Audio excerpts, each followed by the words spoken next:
നമസ്കാരം, സനീർ പാറപ്പാറിനാണ്. നമുക്ക് കല്യാണ വീടുകളിൽ കിട്ടുന്ന രീതിക്കുള്ള നല്ല സ്വാദിഷ്ടമായ ഒരു നെയ്ച്ചോറുണ്ടാക്കിയാലോ.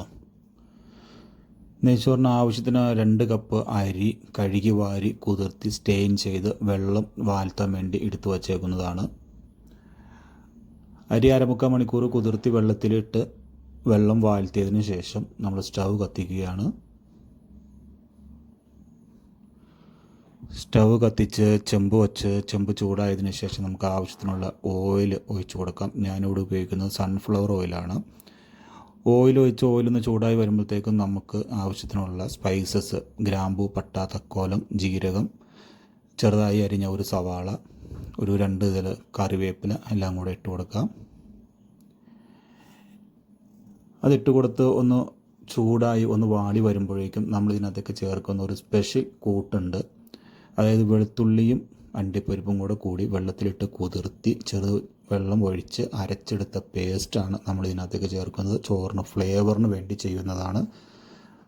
നമ്മൾ ചെമ്പൊക്കെ പൊട്ടിക്കുമ്പോൾ നല്ല ഒരു മണമായിരിക്കും. നമ്മുടെ കല്യാണ വീടുകളിൽ കിട്ടുന്ന അതേ ടേസ്റ്റും അതേ രീതിക്കുമുള്ള ഒരു മസാല, ഒരു കൂട്ടാണ് നമ്മളിവിടെ ചെയ്യുന്നത്. ചൂടായി വഴറ്റിക്കൊണ്ടിരിക്കുന്ന എണ്ണയിലേക്ക് നമ്മുടെ കൂട്ട് ചേർത്തതിന് ശേഷം അണ്ടിപ്പരിപ്പ് അരച്ച് ചേർത്താണ്. അതുകൊണ്ട് പെട്ടെന്ന് തന്നെ അടിയിൽ ഒട്ടിപ്പിടിക്കാൻ സാധ്യതയുണ്ട്. അതുണ്ടാവാതിരിക്കാൻ വേണ്ടി ജസ്റ്റ് ഒന്ന് ശരിക്കൊന്ന് ഇളക്കി മൂപ്പിച്ചെടുക്കുക. അത് ശരിക്കും മൂത്ത് വന്നതിന് ശേഷം നമ്മളിവിടെ എടുത്തിരിക്കുന്നത് 2 കപ്പ് അരിയാണ്. അതായത് 2 കിലോ വരുന്ന അളവിൽ 2 കപ്പ് അരി. ആ 2 കപ്പ് അരിക്ക് ഞാനിവിടെ ഉപയോഗിച്ചിരിക്കുന്നത് 3 കപ്പ് വെള്ളമാണ്. 1 കപ്പിന് 1.5 കപ്പ് എന്ന രീതിക്ക്. അതിലേക്ക് ആവശ്യത്തിനുള്ള ഉപ്പ്, 2 ടീസ്പൂൺ ഉപ്പിട്ട് കൊടുക്കുകയാണ്. ഉപ്പിട്ട് ഇളക്കിയതിന് ശേഷം ചെമ്പ് അടച്ച് വെച്ച് മൂടി വെച്ചതിന് ശേഷം തിളച്ച് വരുന്നതെന്ന് നോക്കുക. കയറി നന്നായിട്ട് വെട്ടി തിളയ്ക്കുന്നുണ്ട്. നന്നായിട്ട് തിളച്ച് മറിയുന്ന ആ വെള്ളത്തിലേക്ക് നമ്മൾ ആവശ്യത്തിനുള്ള നെയ്യ് ഇപ്പോഴേ ആ വെള്ളത്തിലേക്ക് ഒഴിച്ച് കൊടുക്കുകയാണ്. ഇങ്ങനെ വെട്ടി തിളയ്ക്കുന്ന വെള്ളത്തിലേക്ക് നെയ്യ് നേരിട്ട് ഒഴിച്ചു കഴിഞ്ഞാൽ നമുക്ക് ആ ചോറിന് ഒരു പ്രത്യേക ടേസ്റ്റ് കൂടുതലായിരിക്കും. ശരിക്കും തിളച്ച് മറിയുന്ന വെള്ളത്തിലേക്ക് നമ്മൾ കഴുകി വാരി വെള്ളം വാഴ്ത്തി സ്റ്റെയിൻ ചെയ്ത് വച്ചിരിക്കുന്ന അരി ഇട്ട് കൊടുക്കുകയാണ്. അരി തൂത്തുവാരി ഇട്ടതിന് ശേഷം നമ്മൾ വെള്ളത്തിലേക്കിട്ട അരി നന്നായിട്ടൊന്ന് ഇളക്കി മിക്സ് ചെയ്തെടുക്കുക. ഈ സമയത്ത് വെള്ളത്തിൻ്റെ ഉപ്പ് നോക്കുക. വെള്ളത്തിന് ഉപ്പ് കുറവാണെങ്കിൽ ആവശ്യത്തിനുള്ള ഉപ്പ് ഇട്ട് കൊടുക്കുക. ഞാൻ 2 സ്പൂൺ ഉപ്പിട്ടത് കറക്റ്റായിരുന്നു. അതുകൊണ്ട് എനിക്ക് വീണ്ടും ഉപ്പിടേണ്ട ആവശ്യം വന്നില്ല. അത് കഴിഞ്ഞ് തിളച്ച് വരുമ്പോഴത്തേക്കും നമ്മൾ ഈ 2 കിലോ അരിക്ക് ഒരു 1.5 മുറി ചെറുനാരങ്ങ പിഴിഞ്ഞ് അതിൻ്റെ നീര് കൂടി ചേർക്കുകയാണ്. ചെറുനാരങ്ങ നീര് ചേർക്കുന്നത് എന്താണെന്ന് വെച്ചാൽ ഒരരിയിലേക്ക് ഒട്ടിപ്പിടിക്കാത്ത രീതിയിൽ കിട്ടുന്നതിന് വേണ്ടിയിട്ടാണ് നമ്മൾ ചെറുനാരങ്ങ നീര് ചേർക്കുന്നത്.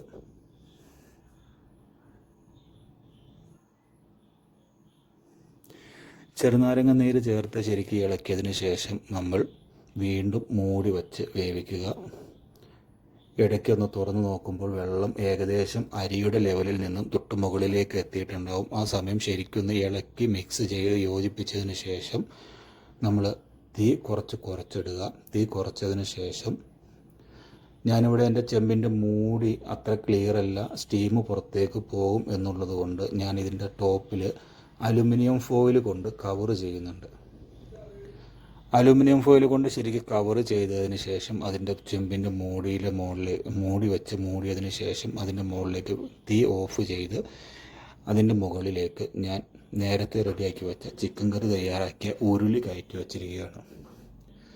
അങ്ങനെ ഉരുളി കയറ്റി വെച്ച് ഒരു 20 മിനിറ്റ് കഴിഞ്ഞതിന് ശേഷം ഞാൻ ഉരുളി എടുത്ത് മാറ്റി നമ്മുടെ റൈസ് ചെമ്പ് പൊട്ടിക്കുകയാണ്.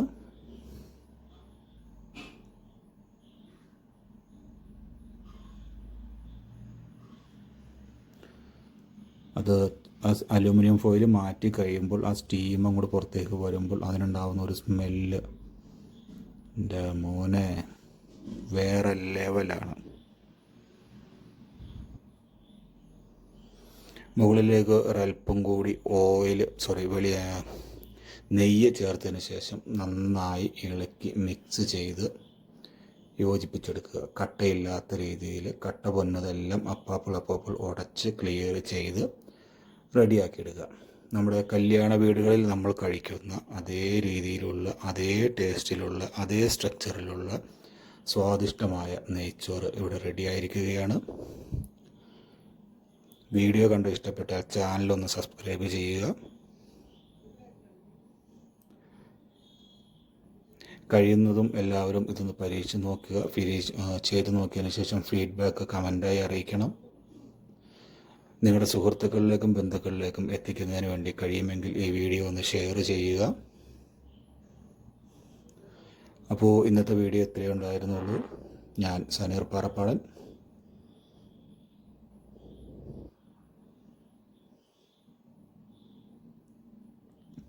Okay, thank you very much.